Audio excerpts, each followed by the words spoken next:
الحمدللہ وکفا وسلام علی عبادہ الذین اصطفیٰ اما بعد۔ معزز ناظرین، السلام علیکم ورحمۃ اللہ وبرکاتہ۔ آج کی اس مجلس میں ایمان کے تقاضے کے عنوان سے آپ کے سامنے چند ایک گزارشات پیش کی ہیں۔ معزز ناظرین، انسان کی سب سے قیمتی متاع وہ ایمان ہے، اس لیے آج ہم دولت کی حفاظت کے مختلف ذرائع اپناتے ہیں، اور اس کے علاوہ جتنی ہماری قیمتی چیزیں ہوتی ہیں ہم ان کی حفاظت کے مختلف ذرائع اپناتے ہیں۔ تو اس لیے ہمیں چاہیے کہ ایمان جو سب سے اعلیٰ درجے کی قیمتی چیز ہے دنیا کے اندر اور آخرت کے اندر، ہمیں چاہیے کہ اس کی بھی حفاظت کرنی چاہیے اور ایمان کے جو تقاضے ہیں اس کو پورا کرنا چاہیے۔ آقا علیہ السلام امام الانبیاء صلی اللہ علیہ وسلم نے مختلف احادیث کے اندر ایمان کے متعلق مختلف ارشادات فرمائے ہیں۔ ایک حدیث کے اندر آپ صلی اللہ علیہ وسلم نے ارشاد فرمایا، الایمان بضع و سبعون شعبہ، کہ ایمان کے 70 سے کچھ اوپر جو ہیں وہ درجے ہیں۔ افضلها لا الہ الا اللہ، کہ سب سے اعلیٰ جو درجہ ہے وہ کلمہ طیبہ لا الہ الا اللہ محمد رسول اللہ ہے۔ ہم جب کلمہ طیبہ لا الہ الا اللہ محمد رسول اللہ پڑھ لیتے ہیں تو اس کے بعد ہمارے اوپر کچھ چیزیں جو ہیں وہ فرض ہو جاتی ہیں اور ان کو پورا کرنا ہمارے لیے ضروری ہو جاتا ہے۔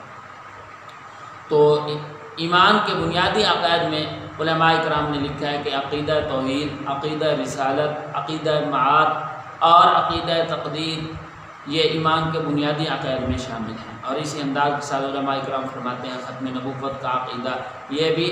بنیادی عقائد میں شامل ہے۔ تو سب سے پہلے عقیدہ توحید، اللہ رب العزت کی وحدانیت کا اعلان کرنا، جس طرح اللہ رب العزت نے قرآن مجید کے اندر خود ارشاد فرمایا قل هو اللہ احد، کہ اے میرے محبوب آپ اپنی زبان سے اعلان فرمائیں کہ اللہ رب العزت کائنات کے اندر ایک ہے، لا معبود الا اللہ، لا مسجود الا اللہ، کہ عبادت کے لائق صرف وہی ذات ہے۔ اللہ رب العزت قرآن مجید کے اندر خود ارشاد فرماتے ہیں یا ایھا الناس اعبدوا ربکم الذی خلقکم والذین من قبلکم لعلکم تتقون۔ اس آیت کے اندر بھی عقیدہ توحید کو بیان فرمایا گیا ہے کہ اللہ رب العزت کی عبادت کرو، اس خدا کی عبادت کرو جس خدا نے تمہیں پیدا فرمایا، تم سے پہلے لوگوں کو پیدا فرمایا۔ اس لیے عقیدہ توحید بنیادی عقائد میں شامل ہے، اور تمام انبیاء کرام علیہ السلام کے آنے کا مقصد بھی یہی ہے کہ پوری کائنات کو غیر اللہ سے ہٹا کے ایک خدا کے سامنے جھکانا، اس کو عقیدہ توحید کہتے ہیں۔ اس لیے تمام انبیاء کرام علیہ السلام نے عقیدہ توحید کی دعوت دی ہے، اس لیے ایمان کے بنیادی عقائد کے اندر شامل ہے عقیدہ توحید۔ اور اس کے بعد عقیدہ رسالت، آقا علیہ السلام امام الانبیاء صلی اللہ علیہ وسلم کی ذات پہ ایمان رکھنا،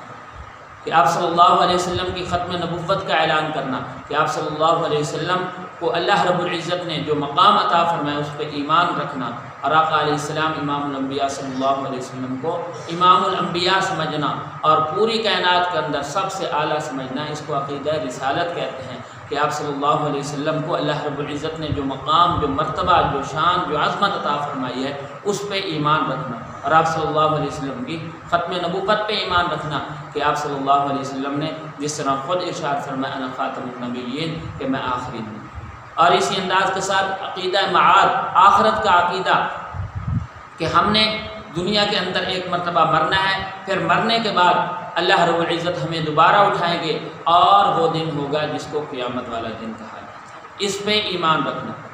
جس طرح ہم اعلان کرتے ہیں آمنت باللہ وملائکتہ وکتبہ ورسلہ والیوم الآخر والقدر خیرہ وشرہ من اللہ تعالی والبعث بعد الموت، کہ اللہ رب العزت کی ذات پہ ایمان، فرشتوں پہ ایمان، کتابوں پہ ایمان، اور اس انداز کے ساتھ انبیاء پہ ایمان اور آخرت پہ ایمان، اچھی اور بری تقدیر پہ ایمان، یہ ایمان کے بنیادی عقائد کے اندر شامل ہے، کہ اللہ رب العزت کی ذات پہ ایمان رکھنا، اور اسی انداز کے ساتھ فرشتوں پہ ایمان رکھنا، کہ فرشتے ایک خدا کی مخلوق ہیں، ہوا مخلوق نور یتشکل باشکال مختلفۃ ولا یذکر ولا یؤنث، وہ ایسی نوری مخلوق ہے جو مختلف اشکال کے اندر ہوتی ہیں لیکن مذکر مؤنث نہیں ہوتی، مرد عورت کی طرح یہ نہیں ہوتا، وہ ایسی مخلوق ہے۔ کچھ فرشتے ایسے ہیں جن کو اللہ رب العزت نے پہلے دن سے جو ہے بنایا ہے اور ان کو حکم ہے کہ سجدے کے اندر اللہ رب العزت کی وحدانیت کا اعلان کرتے رہیں، وہ اسی انداز کے ساتھ سجدے کی حالت کے اندر اللہ رب العزت کا شکر ادا کریں۔ کچھ فرشتے ایسے ہیں جو رکوع کی حالت کے اندر، کچھ قیام کی حالت کے اندر، تمام فرشتے ہیں جن کو مختلف یہ ان فرشتوں کے پر ایمان رکھنا ہے۔ اور اسی انداز کے ساتھ کتابوں پہ ایمان رکھنا کہ جتنی کتابیں اللہ رب العزت نے آسمانی اتاری ہیں وہ بالکل برحق ہیں، اور آخری کتاب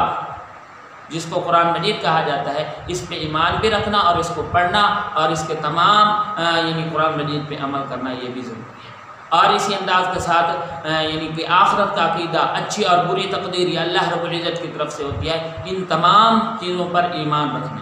اقرار باللسان و تصدیق بالقلب، ان تمام چیزوں کا زبان سے اقرار کرنا اور دل سے تصدیق کرنا یہ ایمان ہے۔ اس لیے ایمان سب سے مضبوط اور قیمتی چیز ہے۔ جس انسان کے پاس یہ ایمان ہے تو اس کو چاہیے کہ اس کے پاس قیمتی چیز ہے، لہذا اس کی حفاظت کرنی چاہیے کہ یہ قیمتی دولت اللہ رب العزت نے ہمیں جو ہے عطا فرمائی ہے، ہمیں اس کی حفاظت کرنی چاہیے، بار بار اللہ رب العزت سے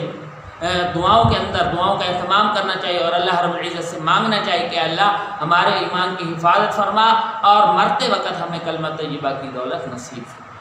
تو اس لیے اس کے اندر شامل ہے جس طرح آپ صلی اللہ علیہ وسلم نے فرمایا کہ سب سے اعلیٰ درجہ کلمہ طیبہ لا الہ الا اللہ محمد رسول اللہ ہے، اور اس کے بعد ایمان کچھ تقاضے کرتا ہے کہ ایمان کے تقاضوں میں سے پہلا تقاضا یہ ہے کہ جب ہم کلمہ طیبہ لا الہ الا اللہ پڑھ لیتے ہیں تو اس کے بعد کیا ہے، ہمارے اوپر نماز فرض ہو جاتی ہے۔ جس طرح اللہ رب العزت نے قرآن مجید کے اندر اہل ایمان کی صفات کو بیان فرمایا، الذین یؤمنون بالغیب، کہ ایمان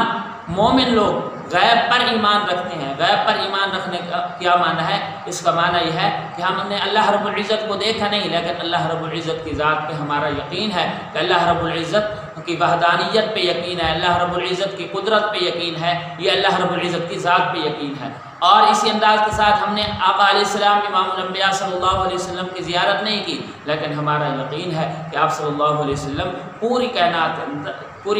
کے اندر سب سے اعلیٰ درجہ آپ کو نصیب ہوا ہے۔ اور اسی انداز کے ساتھ ہم نے جنت اور جہنم کو نہیں دیکھا، قیامت کو نہیں دیکھا، لیکن ان تمام چیزوں پہ ہمارا یقین ہے۔ اسی کو اللہ رب العزت نے اہل ایمان کی صفات کے اندر بیان فرمایا، الذین یؤمنون بالغیب، سب سے پہلی چیز مومن لوگ اہل ایمان جو ہے وہ غیب پر ایمان رکھتے ہیں، کہ آپ صلی اللہ علیہ وسلم نے مختلف احادیث کے اندر ہمیں بشارت نصیب فرمائی کہ آپ صلی اللہ علیہ وسلم نے ارشاد فرمایا کہ اے میرے امتیو، فلان ایک عمل کرو گے اس کا یہ بدلہ ملے گا، فلان ایک عمل کرو گے اس کا یہ بدلہ ملے گا، اور معاذ اللہ فلان برائی کرو گے تو اس کے بدلے کے طور پر جہنم کے اندر جانا پڑے گا۔ تو ان تمام چیزوں پر ہمارا ایمان ہے، اس کو کہتے ہیں ایمان بالغیب، حالانکہ ہم نے دیکھی نہیں ہے لیکن ان تمام چیزوں پہ ہمارا جو ہے وہ ایمان ہے۔ وَيُقِيمُونَ الصَّلَاةَ، تو اسی انداز کے ساتھ ایمان کے بعد سب سے پہلی چیز جو نماز فرض ہوتی ہے، تو یہاں بھی اللہ رب العزت نے اہل ایمان کی صفات کے اندر بیان فرمایا، الَّذِينَ يُؤْمِنُونَ بِالْغَيْبِ وَيُقِيمُونَ الصَّلَاةَ، تو نماز بہت بڑی اہم دولت ہے، اور اللہ رب العزت نے آقا علیہ السلام امام الانبیاء صلی اللہ علیہ وسلم کو یہ تحفہ معراج کے موقع پہ عطا فرمایا، اور آپ صلی اللہ علیہ وسلم نے ارشاد فرمایا مومن کے لیے نماز جو ہے وہ معراج ہے، یعنی جو آدمی نماز پڑھتا ہے تو اللہ رب العزت اس کو عروج اور بلندی نصیب فرماتے ہیں، شان اور عظمت سے نوازتے ہیں، اور جو آدمی جس آدمی کا تعلق جو ہے مساجد کے ساتھ ہوتا ہے، یا جو آدمی بکثرت نمازوں کا اہتمام کرتے ہیں، اللہ رب العزت کے محبوب ہیں، دنیا کے اندر بھی اور آخرت کے اندر بھی اللہ رب العزت آقا علیہ السلام امام الانبیاء صلی اللہ علیہ وسلم کا ان نمازیوں کو قرب نصیب فرماتے ہیں۔ تو اس لیے سب سے پہلے ایمان کے بعد جو چیز انسان پہ فرض ہوتی ہے وہ نماز ہے، اور اس کے بعد روزہ ہے۔ جس طرح اب رمضان مبارک چل رہا ہے تو ہمیں چاہیے کہ روزہ ہمارے اوپر فرض ہے۔ اللہ رب العزت نے قرآن مجید کے اندر ارشاد فرمایا، کتب علیکم الصیام یا ایھا الذین آمنوا کتب علیکم الصیام، اے ایمان والو رمضان کے روزے تمہارے اوپر فرض ہیں۔ ہمیں اس فرض کی ادائیگی بھی احسن اقدام یعنی احسن انداز کے ساتھ کرنی چاہیے کہ اللہ رب العزت نے جب ہمارے اوپر روزوں کو فرض کیا ہے تو ہمیں چاہیے کہ روزے کی حالت کے اندر جو ہے رمضان المبارک کو گزاریں تاکہ اللہ رب العزت ہم سے خوش ہو جائے، کیونکہ رمضان المبارک جیسا عظیم مہینہ اللہ رب العزت کی طرف سے ہمارے اوپر بہت بڑا تحفہ اور انعام ہے۔ تو اسی انداز کے ساتھ جن لوگوں کو اللہ رب العزت نے مال و دولت عطا فرمایا ہے تو ان لوگوں کو زکوٰۃ ادا کرنا یہ بھی ان کے اوپر فرض ہے، اور جن لوگوں کو اللہ رب العزت نے وافر مقدار کے اندر مال و دولت عطا فرمایا اس کے اوپر حج بھی فرض ہے۔ تو یہ ایمان کے بنیادی جو ہے عقائد کے اندر شامل ہے، بنیادی چیزوں کے اندر شامل ہے کہ جو آدمی کلمہ طیبہ لا الہ الا اللہ محمد رسول اللہ پڑھ لیتا ہے تو ان کے اوپر جو ہے چند چیزیں فرض ہو جاتی ہیں، نماز، روزہ، حج، زکوٰۃ۔ اور اسی انداز کے ساتھ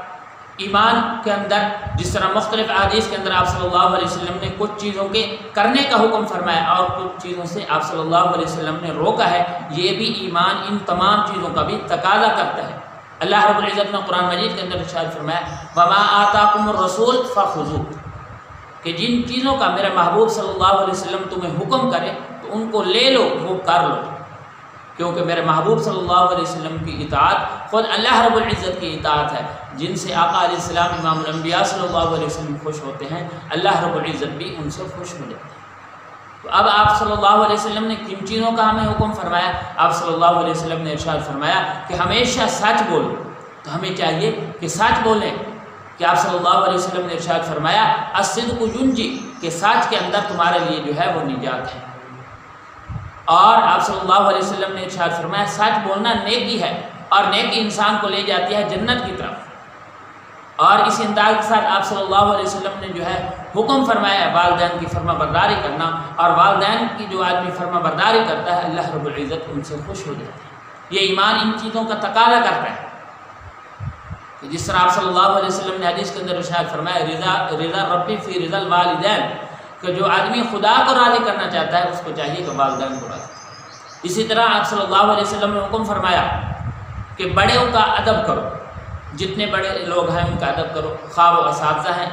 والدین ہیں، والدین کے تعلقات والے ہیں، اسی انداز کے ساتھ اولیاء اللہ ہیں، صحابہ اکرام ہیں، اہل بیت ہیں، جتنے بڑے لوگ ہیں مختلف، ان تمام کا ادب کرنا اسلام جو ہے اس کا تقاضا کرتا ہے، ہمارا ایمان اس کا تقاضا کرتا ہے۔ اور آپ صلی اللہ علیہ وسلم نے حدیث کے اندر ارشاد فرمایا الدین کلہ ادب، ہمارا جو دین ہے سارا کا سارا ادب کا نام ہے، کہ ہمارا دین جو ہے انسان کو ادب سکھاتا ہے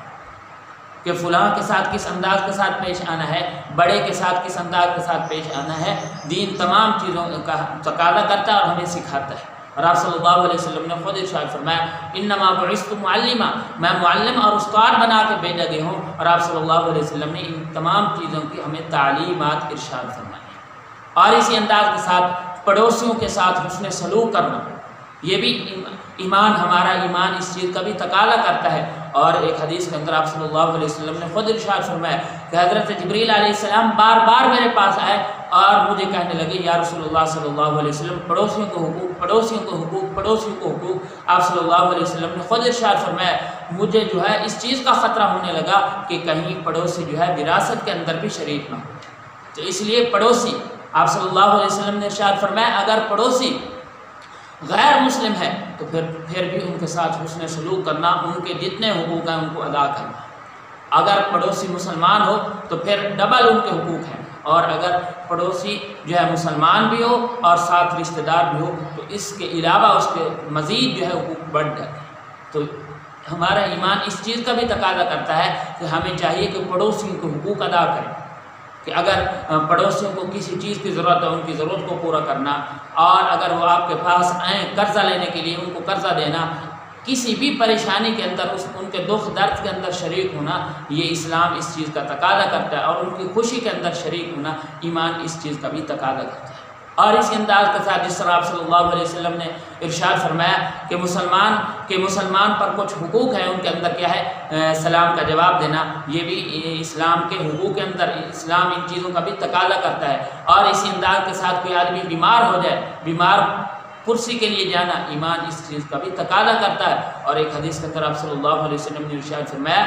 یہ مسلمان کے حقوق کے اندر بھی شامل ہے۔ اور آپ صلی اللہ علیہ وسلم نے ارشاد فرمایا جو آدمی کسی مسلمان کی بیمار پرسی کے لیے جاتا ہے، صبح جاتا ہے تو شام تک 70,000 فرشتے اس انسان کی بخشش کے لیے دعائیں کرتے ہیں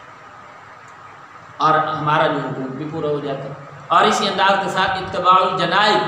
کہ جنازے کے اندر شریک ہونا اللہ رب العزت کی رضا کے لیے، ایمان اس چیز کا بھی تقاضا کرتا ہے کہ کوئی مسلمان دنیا سے رخصت ہو اس کے جنازے کے اندر ہم شریک ہوں اور اتنے بڑے اللہ رب العزت کی طرف سے جو انعامات ہیں ان کو سمیٹیں۔ اسی انداز کے ساتھ ایمان بہت ساری چیزوں کا تقاضا بھی کرتا ہے اور ان کے ساتھ ساتھ بہت ساری چیزوں کو سے روکتا بھی ہے جو ہمارے لیے حرام کی گئی ہیں۔ جس طرح آپ صلی اللہ علیہ وسلم نے مختلف احادیث کے اندر ارشاد فرمایا کہ اللہ رب العزت نے حلال چیزیں بھی واضح فرما دی ہیں اور حرام چیزیں بھی واضح فرما دی ہیں۔ جو حلال ہیں ان چیزوں کے کرنے کا حکم فرمایا کہ آپ صلی اللہ علیہ وسلم نے ان چیزوں کو حکم فرمایا جو چیزیں تمہارے لیے حلال ہیں ان کو کرو۔ مثلا وعدہ کیا ہے، وعدہ پورا کرنا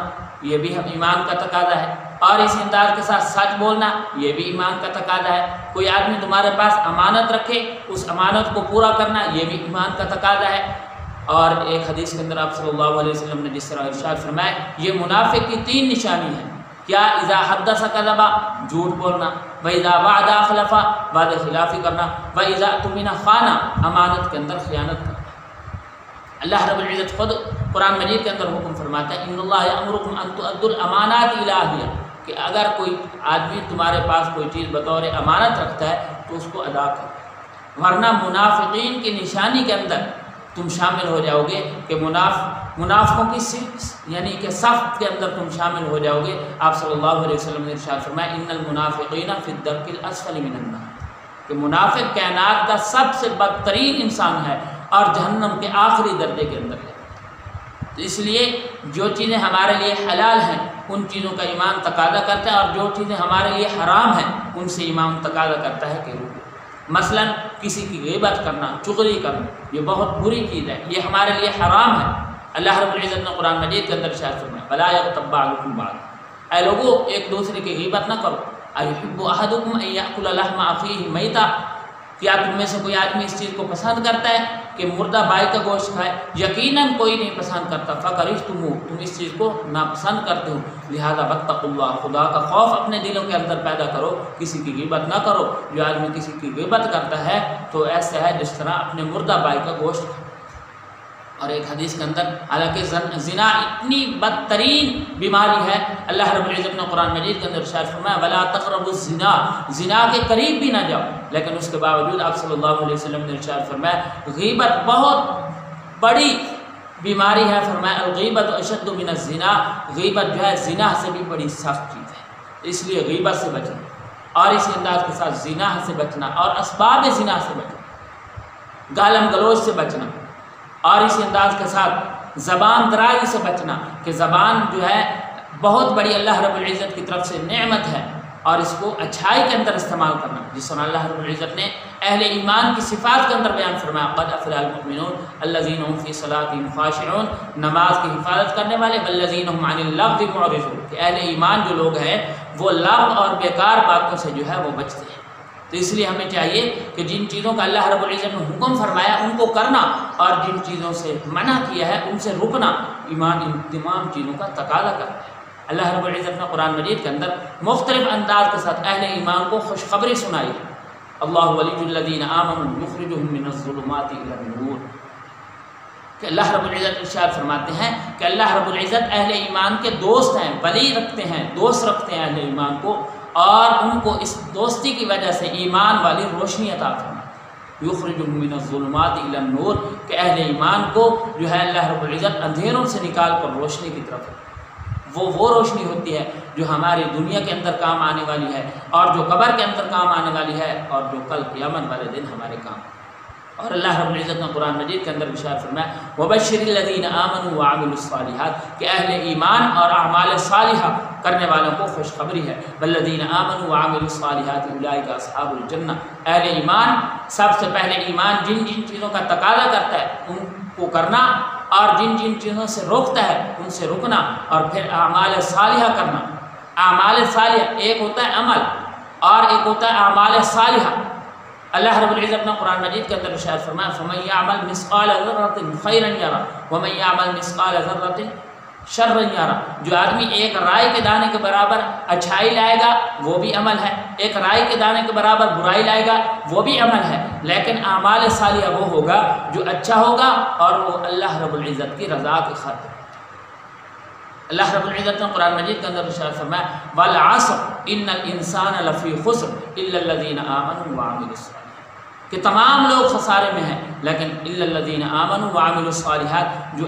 جو اہل ایمان ہیں اور اعمال صالحہ کرتے ہیں۔ سب سے پہلی چیز ایمان کی بنیادی چیزیں عقیدہ توحید، عقیدہ رسالت اور یہ تمام بنیادی عقیدوں پہ ایمان، اور اس کے بعد جو ہے اعمال صالحہ اور اللہ رب العزت سے دعاؤں کا اہتمام کرنا، اللہ رب العزت سے مانگنا ایمان کی حفاظت، کہ اللہ ہمارے ایمان کی حفاظت فرما۔ اور علماء کرام نے بڑی بڑی عجیب باتیں لکھی ہیں، اور وہاں ایک بات یہ بھی لکھی ہے جس طرح حدیث قدسی کے اندر اللہ رب العزت ارشاد فرماتے ہیں من عاد لی ولیا فقد آذنتہ بالحرب، جو آدمی میرے اولیاء کے ساتھ دشمنی رکھے گا تو فرمایا اللہ رب العزت فرماتے ہیں کہ میرا اس آدمی سے اعلان جنگ ہے۔ اور علماء اکرام نے یہاں بڑی عجیب باتیں لکھی ہیں کہ ایک مرتبہ ایک آدمی نے ایک بزرگ کے سامنے حضرت امام اعظم ابو حنیفہ رحمۃ اللہ علیہ کے بارے میں غلط باتیں کہیں، جس کی وجہ سے چند دنوں کے بعد وہ آدمی ایمان سے اس نے ہاتھ دھو بیٹھا اور بد عقیدہ ہو گیا اور بے ایمان ہو کر مر گیا۔ تو اس لیے جو آدمی بڑوں کا ادب نہیں کرتا، خاص کر صحابہ اکرام، اہل بیت، اور اسی انداز کے ساتھ اولیاء اللہ، ان کی کسی انداز کے ساتھ گستاخی کرتا ہے تو ایسے انسان کا جو ہے وہ خاتمہ برا ہوتا ہے۔ تو اس لیے ہمیں چاہیے ایمان کے تقاضوں میں سے ایک تقاضا یہ بھی ہے کہ ہم بڑوں کا ادب کریں، اساتذہ کا ادب کریں، والدین کا ادب کریں، جتنے بڑے ہیں ان کا ادب کریں۔ آپ صلی اللہ علیہ وسلم نے ارشاد فرمایا لیس منا، ایسا انسان کے ساتھ میرا کوئی تعلق نہیں، کس انسان کے ساتھ من لم یرحم صغیرنا ولم یوقر کبیرنا، جو آدمی چھوٹوں پہ شفقت نہیں کرتا اور جو آدمی بڑوں کا ادب نہیں کرتا۔ تو اب چھوٹوں کے ذمہ کیا ہے؟ بڑوں کا ادب کرنا، اور بڑوں کے ذمہ کیا ہے؟ چھوٹوں پہ شفقت۔ تو اس لیے انسان کا جو ایمان ہے ان تمام چیزوں کا تقاضا کرتا ہے۔ تو جب ہم ان تمام چیزوں پہ عمل کریں گے، جتنے ایمان کے جو ہے جز ہیں، حصے ہیں، الایمان بضع و سبعون شعبہ، آپ صلی اللہ علیہ وسلم نے ارشاد فرمایا 70 سے کچھ اوپر درجے ہے ایمان کے۔ علامہ اقبال رحمۃ اللہ علیہ فرماتے ہیں چوں میں گویم مسلمانم بلرزم کہ دانم مشکلات لا الہ الا اللہ، کہ جب میں اپنے آپ کو مسلمان کہتا ہوں تو کانپ جاتا ہوں، لرز جاتا ہوں کہ لا الہ الا اللہ تو بڑی اہم چیز ہے، ان پہ تو بڑی مشکلات آئی ہیں، مصائب آئی ہیں۔ صحابہ کرام رضوان اللہ تعالیٰ مجمعین نے جب کلمہ طیبہ کا اعلان فرمایا، جب کلمہ توحید کا اعلان فرمایا، اس وقت کتنی پریشانیاں، کتنی مشکلات ان کو برداشت کرنی پڑی۔ صحابہ کرام رضوان اللہ تعالیٰ مجمعین نے اس عقیدہ توحید کی خاطر، ایمان کی خاطر اپنی عورتوں کو جو ہے بیوہ کرا دیا اور اپنی تمام جائیدادوں کو چھوڑ دیا، بیوی بچے چھوڑ دیے، لیکن ایمان نہیں چھوڑا، کیونکہ ایمان بہت قیمتی چیز ہے۔ تو انسان ایمان کی خاطر سب کچھ چلا جائے لیکن انسان کا ایمان جو ہے وہ مضبوط رہے۔ اب یہ فتنہ فساد کا دور ہے، اس دور کے اندر خاص کر ہمیں ایمان کی حفاظت کرنی چاہیے اور حفاظت کے ذرائع اپنانے چاہیے۔ کسی بھی انداز کے ساتھ، خاص کر علماء، ان کی گستاخی جس طرح آج ہو رہا ہے کہ علماء اکرام کی گستاخی مختلف انداز کے ساتھ ہو رہی ہے، یہ بہت بری چیز ہے۔ کیوں کہ اولیاء کے اندر یہ بھی شامل ہے، جس طرح حدیث کے اندر آپ صلی اللہ علیہ وسلم نے ارشاد فرمایا العلماء ورثۃ الانبیاء، علماء انبیاء کے وارث ہیں، اور انبیاء اکرام علیہ السلام اللہ رب العزت کے دوست ہیں، اللہ رب العزت کے ولی ہیں۔ علم بھی اور علماء بھی انبیاء کی وراثت ہے، تو علماء انبیاء کے وارث ہیں، تو یہ بھی اللہ رب العزت کے دوست ہیں۔ آج مختلف انداز کے ساتھ جو لوگ جو ہیں علماء کی گستاخی کر رہے ہیں، ان کو چاہیے کہ اس فعل بد سے تائب ہوں، توبہ کر لیں، ورنہ ان کے جو ہے آخرت کا اندر عجیب کیفیت ہو جائے گی، ان کا ایمان جو ہے وہ صحیح نہیں رہے گا، بد ایمان ہونے کا خطرہ ہے۔ اس لیے مختلف واقعات، اتنے واقعات موجود ہیں، ان کے اندر یہی ہے، ان تمام کا خلاصہ اور نتیجہ یہ ہے کہ ایسے لوگ بد عقیدہ ہو کے مرے جن لوگوں نے خاص کر علماء، صحابہ اکرام، اہل بیت، اولیاء اللہ کی گستاخی کی کسی بھی انداز کے ساتھ۔ تو اس لیے ہمیں چاہیے کہ ایمان کے تقاضوں میں سے ایک تقاضا یہ بھی ہے کہ علماء یہ جو ہے انبیاء کے وارث ہیں، دین کے وارث ہیں، ہمیں ان کی قدر کرنی چاہیے۔ اس لیے آپ صلی اللہ علیہ وسلم نے مختلف احادیث کے اندر ان کے ساتھ محبت کرنے کا حکم فرمایا، اور ایک حدیث کے اندر آپ صلی اللہ علیہ وسلم نے ارشاد فرمایا کل قیامت والے دن کئی لوگوں کی بخشش صرف اسی وجہ سے ہو جائے گی کہ ان لوگوں کو صرف ایک وقت علماء کرام کی صحبت نصیب ہوگی، اور کئی لوگ اتنے ہوں گے، ایسے لوگ ہوں گے جن کی بخشش اللہ رب العزت صرف اس وجہ سے فرمائیں گے کہ وہ لوگ علماء سے محبت کرتے ہیں۔ تو اس لیے علماء ہمارا بہت بڑا سرمایہ ہے، ان کے ساتھ محبت کرنا ایمان کا تقاضا ہے، ایمان کا حصہ ہے۔ قرآن مجید کی تلاوت کرنا ایمان کا حصہ ہے، ایمان ان چیزوں کا تقاضا کرتا ہے۔ آپ صلی اللہ علیہ وسلم کی اتباع کرنا ایمان اس چیز کا تقاضا کرتا ہے۔ صحابہ کرام کی اتباع، اولیاء اللہ سے محبت، آپ صلی اللہ علیہ وسلم کی ذات پہ درود و سلام پڑھنا، اور دعاؤں کا بکثرت جو ہے اہتمام کرنا۔ آپ صلی اللہ علیہ وسلم نے مختلف یعنی کہ احادیث کے اندر ان تمام چیزوں کی ترغیب ارشاد فرمائی، اور الایمان بضع و سبعون شعبہ، اس کے اندر بھی مختصر آپ صلی اللہ علیہ وسلم نے یہی ارشاد فرمایا کہ سب سے اعلیٰ درجہ کلمہ طیبہ لا الہ الا اللہ محمد رسول اللہ ہے، اور سب سے آخری درجہ اماطۃ الاذی عن الطریق، راستے سے تکلیف دہ چیز کو ہٹا۔ اس لیے ہمارا ایمان ایک تقاضا یہ بھی کرتا ہے کہ ہم مسلمان ہیں، من حیث المسلمان ہمیں آپس کے اندر اتفاق سے رہنا چاہیے، محبت سے رہنا چاہیے۔ آپ صلی اللہ علیہ وسلم نے مختلف احادیث کے اندر اس کی بھی ترغیب ارشاد فرمائی، المؤمن مألف ولا خیر فی من لا یألف ولا یؤلف، مومن جو ہے محبت کا برتن ہے، اس آدمی کے لیے کوئی بلائی نہیں جو آدمی نہ خود محبت کرتا ہے نہ اس سے اس کے شر کی وجہ سے محبت نہ کرتے ہوں۔ اس لیے آپ صلی اللہ علیہ وسلم نے ایک حدیث کے اندر جو 7 قسم کے لوگوں کو بیان فرمایا کہ کل قیامت والے دن اللہ رب العزت جس انداز کے ساتھ اعلیٰ کہ وہ دن بڑا عجیب ہوگا، وانذرہم یوم الحسرہ، وحشت ہوگی، بڑی عجیب کیفیت ہوگی، یوم یفر المرء من اخیہ وامہ وابیہ وصاحبتہ وبنیہ، بڑی عجیب کیفیت ہوگی، ہر ایک انسان کو اپنی ہوگی، نفسی نفسی نفسی۔ 7 قسم کے لوگ ہوں گے، اللہ رب العزت ان کو اپنے عرش کے سائے کے نیچے جو ہے وہ جگہ عطا فرمائیں گے۔ ان میں سے 2 آدمی وہ بھی ہوں گے جن کی آپس کے اندر محبت ہوگی تو اللہ رب العزت کوئی دنیاوی غرض نہیں، کوئی دنیاوی مقصد نہیں، کوئی دنیاوی لالچ نہیں، صرف اللہ رب العزت کی رضا کی خاطر آپس کے اندر محبت ہو۔ تو اس لیے ہمارا ایمان اس چیز کا بھی تقاضا کرتا ہے، المؤمنون کرجل واحد، آپ صلی اللہ علیہ وسلم نے ارشاد فرمایا مومن کی مثال تو ایک آدمی جیسی ہے کہ جب ایک آدمی کے آنکھوں کے اندر درد ہوتا ہے تو پورا جسم بے چین ہوتا ہے، جب اس کے کانوں کے اندر درد ہوتا ہے پورا جسم بے چین ہوتا ہے۔ اسی انداز کے ساتھ جب ایک مسلمان پریشان ہو تو تمام مسلمانوں کو اس کی پریشانی کے اندر شریک ہونے چاہیے۔ جب ایک مسلمان کو اللہ رب العزت خوشی نصیب فرمائے تو تمام مسلمان اس کی خوشی کے اندر شریک ہوں، ہمارا ایمان اس چیز کا بھی تقاضا ہے۔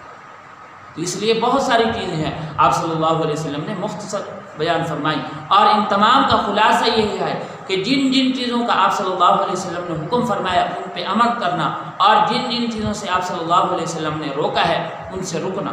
جو آدمی ان تمام چیزوں پہ عمل کرے گا،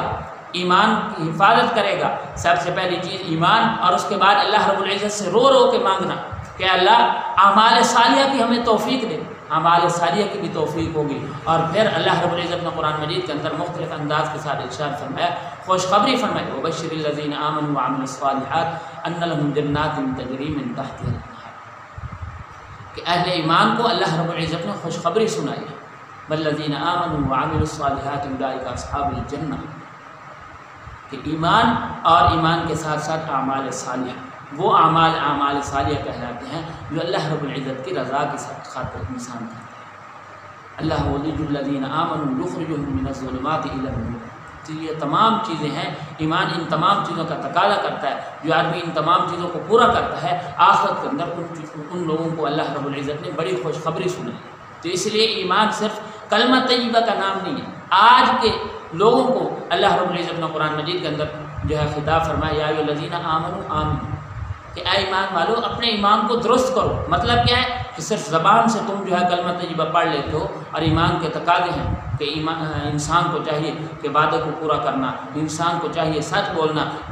تمام کا خلاصہ یہی ہے کہ جن جن چیزوں کو آپ صلی اللہ علیہ وسلم نے حکم فرمایا ان پہ عمل کرنا، اور جن جن چیزوں سے آپ صلی اللہ علیہ وسلم نے منع فرمایا ان سے رکنا، ایمان ان تمام چیزوں کا تقاضا کرتا ہے۔ اس لیے دعا ہے اللہ رب العزت ہم سب کو اس پر عمل کرنے کی توفیق عطا فرمائے۔ وما علینا الا البلاغ المبین۔